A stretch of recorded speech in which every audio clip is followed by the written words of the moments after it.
moving charges and magnetism. Today we shall do the moving coil galvanometer MCG. Okay, this is the diagram.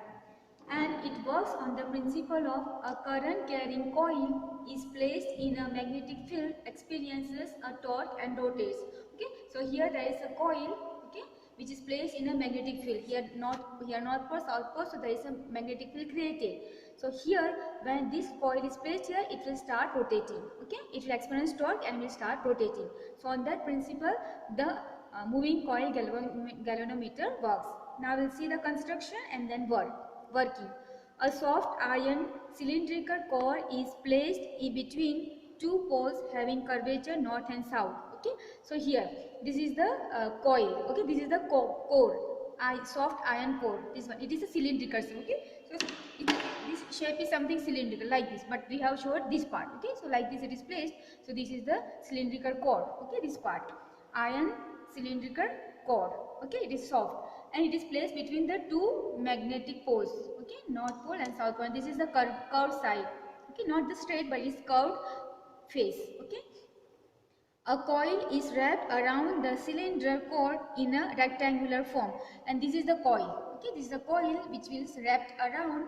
This coil is wrapped around on this iron core in a rectangular form. Okay, so we are watching the top view. Okay, so the coil is like this, moved here. Okay, so we are watching this top view. A pointer is attached to a coil that can move over a scale. There is a magnetic field from north to south, and you can see this is a pointer. Okay, this pointer is attached to this scale.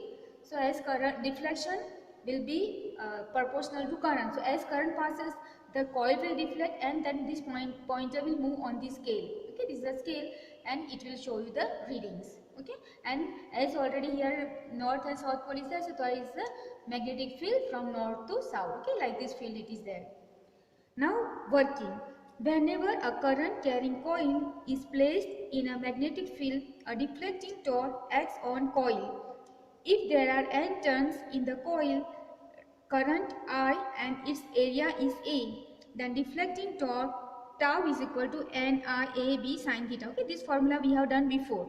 Okay, for the rectangular current loop placed in a magnetic field, the area is A, current is I, number of turn is, that time we have taken 1, and if B is given external field and the angle between A and B is theta, then the torque is given by NIAB sin theta. Okay, this theory we have done previously. The coil is attached to a spring. Okay, see here, this is a coil. Okay, and this coil is attached to this spring. This is the spring. Okay, so this coil is attached to the spring. Now when this is kept in this magnetic field, it will start have a torque, and that torque is given by NIAB sin theta. And then when this one is attached to this spring, so this spring also will get some movement. Okay, so that if coil is moving like this, the spring will move opposite. Okay, so that's what happens. When coil deflects due to torque, spring starts applying a restoring torque. So it will, as I said, this is my coil. Now this coil will move like this. Okay, if coil is moving, that the spring, which is spring, also will start moving, but it will be restoring torque. Okay, so this will have got a torque, and the spring also will have torque, but restoring torque. So the torque of the coil and the torque of the spring will be opposite. Okay, it opposes deflecting torque when the deflecting, okay, so as I said that they are in opposite direction. Okay, they will oppose each other, deflecting coil and the restoring torque in the spring. When the pointer stops at certain reading, the two torque become equal and opposite to each other. So as I say that pointer will move and the pointer will stop at certain reading. That time what we can conclude that the torque, both the torque will become equal and opposite to each other, and they will balance each other. Now the restoring torque of the spring will be given by tau is equal to K into phi. Phi is the deflection, okay, which we can see in the scale, and K is the torsion constant. Okay, now in equilibrium what happens? Both the torque will be equal, so I will just equate the torque. So this torque, restoring torque K phi, and this is deflecting torque, and this is deflecting torque K phi is equal to, this is the torque in the coil, NIAB sin theta. Okay, I have to find deflection, so phi is equal to transfer K here. So here NAB divided by K, I and sin theta is taken here. Now see, in a galvanometer, the deflection and current should be proportional. Current doubles, deflection will double. Current decreases, deflection will decrease. So what we have to show that in a galvanometer, phi should be proportional to I. So N is fixed, A is fixed, magnetic field is fixed, and this torsion constant. These are all fixed quantity. But sin theta is extra. So we have to make this sin theta 1. Then only phi will become proportional to I. So for this, what we have to do is sin theta should be 1. This is done by curvature of poles. They provide radial magnetic field through iron core. Therefore, field lines become parallel to coil and field lines perpendicular to plane of coil. Okay, you can look in the figure. Here, see, as we have said that magnetic field will start from north to south. So, if this is the one, it will come here. Okay, then for here, suppose one is here, then it will come, corresponding will be here. If one is here, then corresponding magnetic field line will come here. Okay, so what happens each time, now suppose each time this is, suppose my coil is like this, okay, then I will consider this magnetic field this one which is parallel. Okay, so what happens, magnetic field and coil, they are in parallel, but we know that the area vector for this loop, the coil area vector is like this. Okay, so what happens, magnetic field is like this, coil is like this, but area vector is like this. So angle between the field line and the area vector will become 90. Okay, so if this is my field line, suppose, okay, because field lines are parallel to it wherever. If this coil is like this, it will be parallel again. If the coil is moving this side, it will be again parallel to the magnetic field. But whenever it is magnetic field is parallel, this is my area vector will be perpendicular. Okay, so at each point when coil is moving, the area vector will be perpendicular to the magnetic field. That means theta will be 90 degree. So sin 90 is 1. Therefore, you can say that if I put here sin 90 as 1 or sin 90 as 1, then it remains only I here. Okay, which I have written here. Phi is equal to NAB K by I. So we can say all these are constants. So you can say phi proportional to I. So current increases, phi will increase. The deflection is proportional to the current. Now we have got some properties of the related to this galvanometer. Properties related to galvanometer. The first one is current sensitivity. Actually symbol is not there, but we are just using I suffix S. Okay, not given. They are not giving any symbol, but I am using I suffix S. It is deflection per unit current. So this IS, current sensitivity is deflection per unit current, that phi by I. Okay, phi by I. Put the value of phi from here. Put the value of phi from here. So I put here IS is equal to phi value is NAB by K into I. So NAB I by K. And this I is from here. So I and I cut. So what you get, NAB by K. So this is current sensitivity. And what is the advantage of it? Its advantage is galvanometer can detect even smaller current. It is also said that microampere. Okay, so it is very small current also it can calculate. Then second property is voltage sensitivity, that is Vs. Here also symbol they have not used. I am taking Vs suffix S, voltage sensitivity. So how it is defined? It is deflection per unit voltage applied to the galvanometer. Okay, so Vs is equal to phi by V. Okay, and now V is the voltage difference. Okay, voltage. So if the current, if the coil has got resistance R, then by Ohm's law we can write V equal to I into R. So phi by I into R. Okay, and phi by I from here, phi by I is equal to current sensitivity. So I put IS divided by R. Put the value of IS again, this one which you have found here, and AB by K and this R.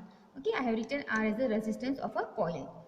Now here comparing these two, if see what happens here, number of turns are increased, area is increased, magnetic field increased. Okay, then current sensitivity can be increased, and K means the spring constant, the torsion constant. So you can take the softer coil spring, then it will increase IS. Okay, here in your textbook they have written that if number of turns are increased, so N is increased to double N twice. Okay, then current sensitivity becomes double. Okay, if I put T here, 2 here, it will become double. Okay, but what happens to the voltage sensitive, it remains unchanged, it will not change. Okay, it will remain same as it is. Okay, because here resistance also will increase, and increases resistance will increase. So the voltage sensitivity remains the same. We have got next property, conversion of G, that is galvanometer, into ammeter. Okay, a current greater than full scale Ig can't be directly passed through G. G means galvanometer. Okay, this symbol is used for galvanometer, and Ig usually we use current passing from the galvanometer. Therefore, to measure any current greater than Ig, the arrangement has to be done so that extra current doesn't pass through G. See, if Ig is the maximum current or capacity of the galvanometer, then if you give more than that current, galvanometer will get spoiled. Okay, spring will get spoiled. Therefore, you cannot give more than Ig current. And if you want to measure, then what you can do is, this is done by connecting small resistance Rs called shunt parallel to G. See, like this is my galvanometer G, and this is the resistance of the galvanometer. So G is the galvanometer, Rg is the resistance, and I want to convert to ammeter. So what you have to do, you have to connect one small resistance called Rs called shunt in parallel to this. Okay, to parallel to this I am connecting, and this full thing will become your ammeter.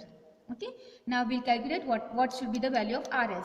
Here Rs is parallel to G, so voltage across G. Okay, here parallel, no? So the voltage for this voltage will be same. Okay, voltage across this will be voltage across this voltage across voltmeter, ammeter, and voltage across this is same, or here galvanometer. So voltage across galvanometer will be equal to voltage across the resistance Rs. So here written voltage across G, Vg is equal to voltage across the shunt, and Vg can be written as from Ohm's law I into R. So for current passing from galvanometer is Ig, and resistance is capital Rg, and Vs, see, if from here current is coming Ig. Okay, the current is total current is suppose I, the current is passing from here is I. So what is entering here will be Ig. Okay, then the remaining will be I minus Ig flowing from the shunt. Okay, so the current for Vs will be I minus Ig into Rs. Okay, I want to find the value of the resistance, how much shunt should be. So I transfer this in the denominator. So what you get as Rs equal to Ig divided by I minus Ig into capital Rg. Okay, now resistance of ammeter, the resistance, what will be the resistance? Ra is equal to Rs Rg divided by Rs plus Rg. We are using that parallel. No? So in parallel, if it is parallel, equivalent is 1 by R is equal to 1 by R1 plus 1 by R2. Okay, so here 1 by R means 1 by Ra, and 1 by R1, that means you can take Rg, and R2 you can take Rs. Okay, so with that they are giving this formula. Converting galvanometer into voltmeter. Okay, so to convert galvanometer into voltmeter, a high resistance is connected in series to G. So now this is my galvanometer and its resistance. To convert this into voltmeter, what we have to do? Convert one resistance, high resistance, in series. So like this. Okay, so when this is connected in series, so this becomes a voltmeter. Okay, now potential or voltage across G will be Vg is equal to Ig into Rg. Now Rg will be total sum, it will be, okay, Rg plus R, because voltmeter has got Rg plus R, so Rg plus R. So the resistance which you are going to connect will be, I transfer this Ig here, and Rg you transfer because minus Rg.